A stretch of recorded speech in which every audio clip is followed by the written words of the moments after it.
안녕하세요. 지분경매 파생상품 3-4강 시간입니다.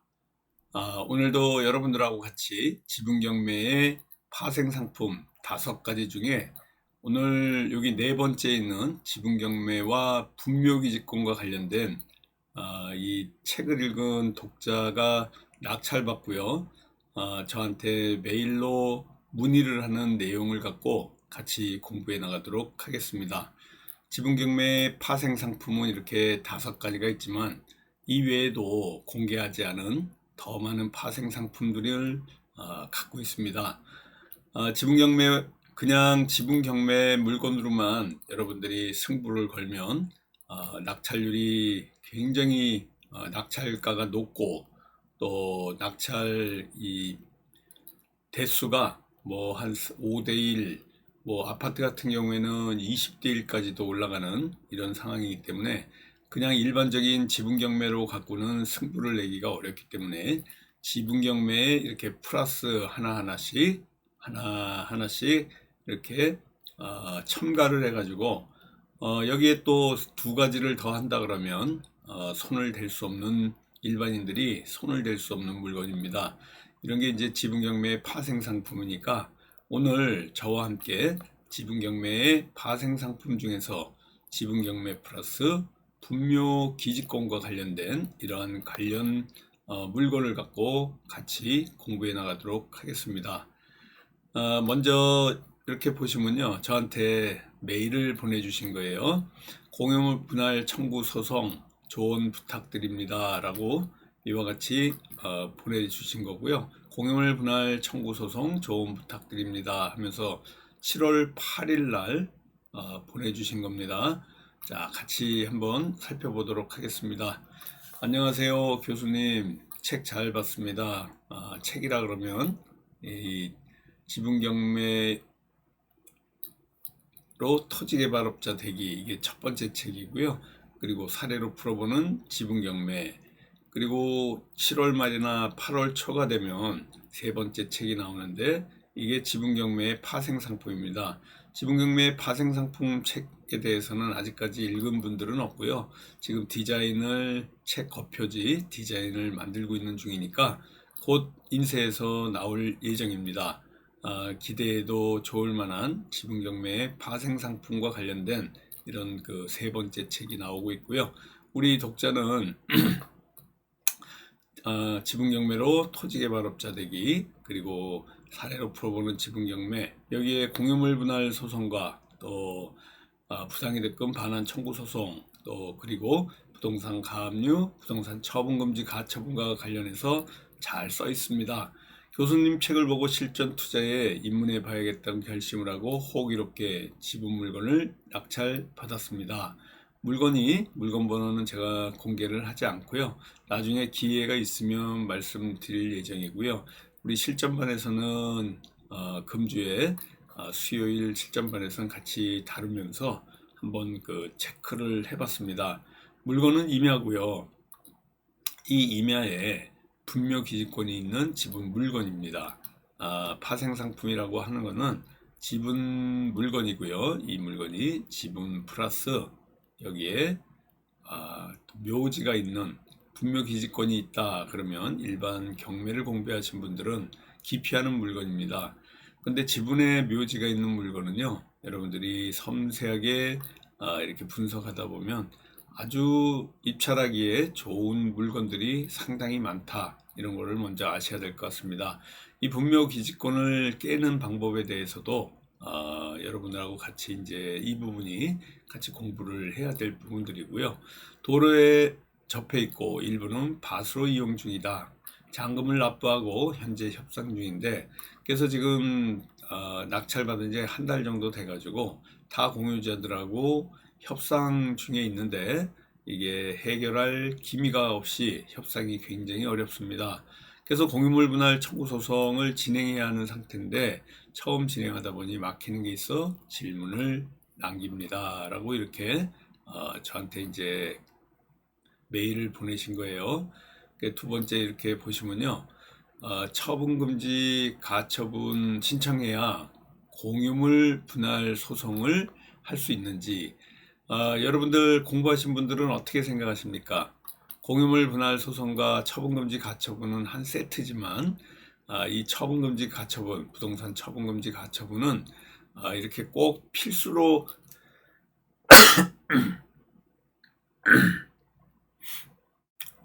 죄송합니다.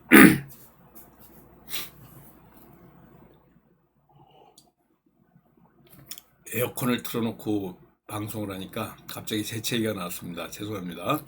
처분금지 가처분하고요. 공유물 분할 소송이 한 세트는 맞습니다. 그렇지만 처분금지 가처분을 신청해야 공유물 분할 소송을 가능한지 이거는 아니다. 이렇게 말씀을 드리고 싶고요. 일단은 처분금지 가처분은 하는 게 좋습니다. 그렇지만은 그 형태라든가 타 공유자의 상황을 보고 얘기하는 건데요. 일단은 우리 실전반 제자분들이 이렇게 서락면에 있는 임야를 낙찰받아가지고 이것도 마찬가지로 지분경매 플러스 묘지, 설악면, 분묘, 임야, 지분, 임장 결과 이렇게 있죠. 설악, 분묘, 통화, 설악면, 근저당권 설정면 사진, 또 내용 증명, 공유물 분할 초안, 근저당 설정, 법인 계좌, 가처분 신청서 이렇게 쭉 있죠. 그런데 보시면은 담보 제공 명령이 나왔습니다. 이와 같이 가처분에 대한 담보 제공 명령서 한번 보도록 하겠습니다. 여기 보시는 것 같죠? 이게 이제 채무자를 위해서 100만 원을 공탁할 것을 명한다라고 이와 같이 처분금지 가처분에 관련해서 담보 제공이 나왔다는 것은 가처분이 인용이 됐다는 거고요. 이런 처분금지 가처분을 여러분들이 어떻게 공부하는지 같이 공부하는 시간들이 있습니다. 이게 이제 실전반이고요. 공유물 분할 청구 소송, 이 분묘기지권은 공유물 분할 청구 소송으로 진행해야 되는데 1번이 현물 분할이 원칙입니다. 근데 여러분들 분묘가 있는 임야를 현물 분할해서 가져가 봐야 이게 크게 여러분들한테 효용이 있는 땅이 아니기 때문에 일반적인 부동산 시장에서 판매하거나 매각하기가 굉장히 어렵다. 그래서 현물 분할을 하게 되면 어쩌면 실패한 투자가 될 수도 있고 타공유자들이 현물 분할해 가는 것을 원할 수도 있습니다. 그렇기 때문에 여러분들이 이렇게 그 현물 분할로 청구 취지로 공유물 분할 청구 소송장을 냈을 때 여러분들이 실패할 가능성이 있다 이렇게 보시고요. 그렇다 그러면은 대금 분할을 또 해야 되는데 대금 분할을 했을 때 형식적 경매로 결과가 나오게 되면 이렇게 묘지에 지분 내 지분이 이렇게 있다고 하시고요. 여기 이제 뭐 분묘들이 이렇게 여러 개 있을 때 전체로 형식적 경매로 나온다 그러면 이 가격이 현저하게 뚝 떨어져서 내가 낙찰받은 이 금액보다 더 낮은 금액으로 이렇게 또 엑시트하고 나올 수가 있는데요. 이것 또한 실패한 이런 투자가 될 수 있습니다. 그렇기 때문에 이런 무조건 처분금지 가처분과 공유물 분할 소송 이 두 가지만 알고 지분 플러스 분묘기지권 물건에 입찰을 하시면 안 됩니다. 여기에 기법 두 가지가 있는데요. 이 기법들을 위해서 우리가 과거에 보면 뭐 가등기 기법이 있고 뭐 하는데요. 지금 가등기 기법 같은 경우에는 사용하지 말라고 제가 유튜브를 보시면은 한 달 전에 말씀을 드렸습니다.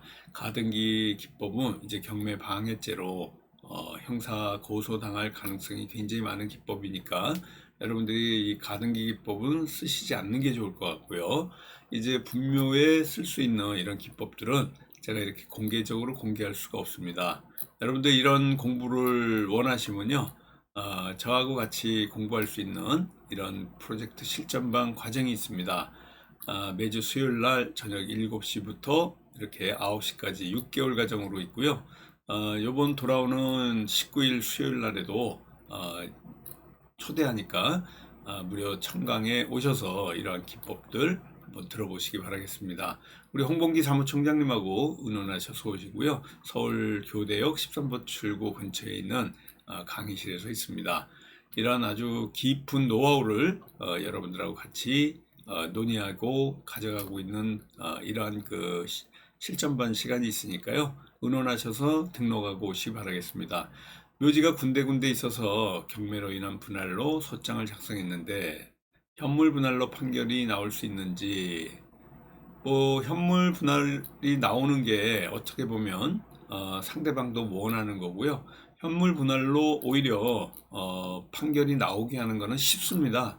그냥 그 임야가 원칙이 현물 분할이 원칙이기 때문에 청구 취지에 현물 분할을 원한다 라고 쓰는 이러한 공유물 분할 소장을 내게 되면 현물 분할로 여러분들이 받긴 좋은데, 여러분들이 이 낙찰 받기 전에 현물 분할을 받았을 때 이 가액이 내가 낙찰받은 금액보다 더 높게 팔릴 수 있을 때 좋은 거지, 그냥 현물 분할로만 토지를 임야를 가져갔을 때 엑시트 할 수 있는 방법이 없을 때는 완전히 실패한 투자다라고 보시면 됩니다.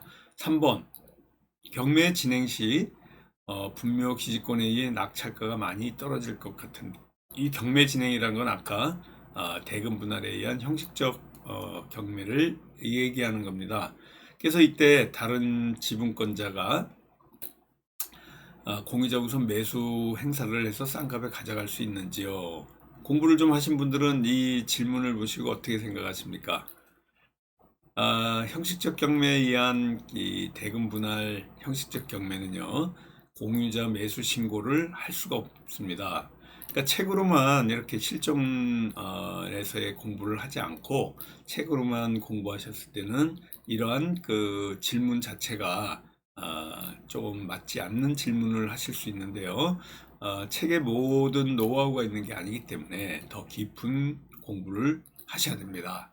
이 공부할 수 있는 방법이 이제 저하고 상담하시던지 우리 홍봉기 사무총장님하고 상담하시면요, 이렇게 지분 경매의 파생 상품 더 깊은 이러한 그 내용으로 또 연구하고 탐구하실 수 있습니다. 여기에 지금 질문을 메일해 주신 분은요, 책만 보고 유튜브만 듣고 깊은 노하우를 알지 못한 채 입찰을 해가지고 지금 난감한 상황에서 이 해결을 위해서 저한테 이렇게 또 메일로 말씀을 주신 겁니다. 자, 그리고 나서 4번이에요. 혹시 공유물 분할 청구 소송 외에 탈출 방법이 있는지? 있습니다. 그렇지만 여기서는 이런 깊은 노하우를 공개된 유튜브라든가 공개된 블로그에 제가 실어서 여러분들하고 공유물 분할 청구 소송 외에 탈출하는 이 방법에 대해서 여기서는 말씀드릴 수가 없으니까, 여러분들이 이러한 그 공부를 하기 위해서는 더 깊은 실전반의 공부를 하셔야 됩니다. 교재만 보고 그냥 일반 유튜브만 보고 공부하신 분은요, 아무리 머리를 굴려봐도 손해를 막을 수 없을 것 같은데 최소화 줄여보고자 합니다. 물론 이거를 해결하고 나올 수 있는 방법이 있다, 제가 말씀을 드리겠습니다. 공시지가 및 시세 대비 감정가가 너무 높게 책정된 것 같습니다. 그걸 파악 못하고 49%의 단독으로 낙찰을 받았기 때문에 좋아했는데 시세 파악이 미흡했다, 좀 더 공부하고 실행할 걸 하는 후회를 했다는 말씀이고요. 이거 해결하고 꼭 강의 드리려고 합니다. 역시 배워야 할 수 있습니다. 그런데 저하고 이제 통화를 좀 하시고요, 제가 좀 멘토링을 드려서 강의를 지금 신청한 상태고요. 그래서 이 해결책을 지금 조금 말씀을 드려가지고 같이 엑시트하고 나올 수 있는 이런 물건입니다. 그냥 혼자서 연구하시게 되면요, 이 해결하기가 굉장히 어렵다, 이렇게 보시면 되고요. 이 공부를 위해서 제가 또 여러분들하고 실전반 강의입니다. 첫 낙찰 사례, 이 사례를 조금 다뤘거든요. 그러니까 잠깐 잠깐만 들어보도록 하겠습니다. 우리 실전반에서 489강까지 있습니다. 한 5년 정도 강의한 게 올라와 있는데요. 온라인에서 강의를 듣고자 하시는 분은요, 이러한 그 실전반 온라인 과정을 통해서 또 접수하시면 되고요. 조금 이따 설명드리겠습니다. 잠깐 들어보세요. 어떤 과정을 겪고 어떻게 공부하면 이런 상황이 되는지 자세히 한번 설명을 드릴게요. 같이 보다 보면 여러분들이 이 투자는 패턴을 파악해야 돼요. 투자는 결국은 심리거든. 심리라고. 사람이 몰려가는 곳에 가면 절대로 돈 못 벌어요. 그런다고 나 혼자 외톨이로 무인도에 혼자 가 있다고 돈 버는 건 아니야. 근데 혼자 하더라도 자신을 갖고 하는 거하고 불안한 마음으로 갖고 하는 건 다르죠. 항상 남들이 모르는 걸 찾아가야 된다고. 그냥 일반적인 지식 갖고 해가지고는 투자해서 절대로 돈 못 벌어요. 100원도 못 벌어요. 내가 볼 때는. 돈 손해를 보지. 이분도 지금 결론적으로 얘기하면 큰일 났습니다. 안 샀으면, 이 물건 안 샀으면 서울대, 법대 수석으로 나와서 집행법 몇 조가 이런데 뭐 판례를 내고 나한테 막 그런 거 이렇게 쓰는 분은 그나마 제가 볼 때는 복 받은 분이에요. 근데 이것도 안 쓰는 분이 있어. 지금 내가 볼 때는 그런 사람 묘지 안 보내고 나한테 연락 안 하고, 그때 이 연영만 봐도 왜 그러냐면 여러분이 찾는 건요, 가족묘에 그리고 대부한테 돈 못 하잖아. 50%보다 더 떨어질 거니까. 그럼 이거 해결책은 뭐예요? 안 들리죠, 이제. 잔금을 납부하고 현재 협상 중인데 협상이 어려워 공유분할 소송을 진행해야 하는 상태입니다. 협상이 전혀 안 된다고 우리 제자분이고. 여러분들 이렇게 실전반에서 조금 전에 이 물건 질문한 사항에 대해 가지고 또 이 물건을 분석하고 왜 이 물건은 그대로 매입하면 안 됐던 물건이다 라고 말씀을 드리는지에 대해서 설명을 드렸어요. 여기 이제 이 낙찰받은 이분은 금주 19일 날 이제 그 등록하셔가지고 오셔서 저한테 이제 설명을 듣고 이 물건 엑시트하고 나가기 위해서 또 저하고 탐구하고 연구하고 해가지고 엑시트하고 나올 수 있고 또 수익까지 낼 수 있는 방법까지 연구하고 서로 탐구합니다. 여러분들하고 같이 공부하는 여러 시간들이 있는데요. 그냥 혼자서 공부하고 탐구해가지고는요, 이 해결책이 도저히 나올 수가 없습니다. 아주 깊은 우리가 이렇게 그 실전반을 통해 가지고 같이 공부하는 시간들이 있는데요. 이 실전반은 수시 등록이 가능하고요. 여러분들이 일반인들이 탐구할 수 없는 아주 깊은 내용의 물건까지 같이 분석하고 또 해결하고 엑시트하고 나옵니다. 홍범기 사무총장님하고 의논하셨어요. 일일 청강도 오시고 또 6개월 과정, 여기 교육비가 온라인 따로 오프라인 따로입니다. 온라인 오프라인 같이 공부하시는 분도 있고요. 따로따로 공부하실 수 있는 분들이 있는데 6개월 과정이 온라인도 400, 오프라인도 400만 원입니다. 서울 서초동 교대역 13번 출구 근처에 강의실에서 있으니까요. 이 공부를 통해 가지고 더 깊은 이런 그 내용까지 같이 하고 공부해 가지고 이 6개월 과정 프로젝트 실전반을 통해 가지고 또 좋은 물건을 낙찰받는 방법까지 같이 배울 수 있습니다. 여기서 지금 죄송한 얘기지만요, 이 물건을 탈출할 수 있는 방법에 대해서는 여러분들한테 공개할 수는 없습니다. 죄송합니다. 실전반을 통해 가지고 깊은 공부를 하는 분들에게 이런 그 탈출하는 방법과 또 엑시트하는 방법에 대해서 또 수익까지 낼 수 있는 방법에 대해서 또 말씀을 드리니까 같이 연구하고 탐구하는 이런 시간을 통해 가지고 공부하시기 바라겠습니다. 다음 주에 더 알찬 내용으로 같이 탐구하고 연구하도록 하겠습니다. 감사합니다. 안녕히 계십시오.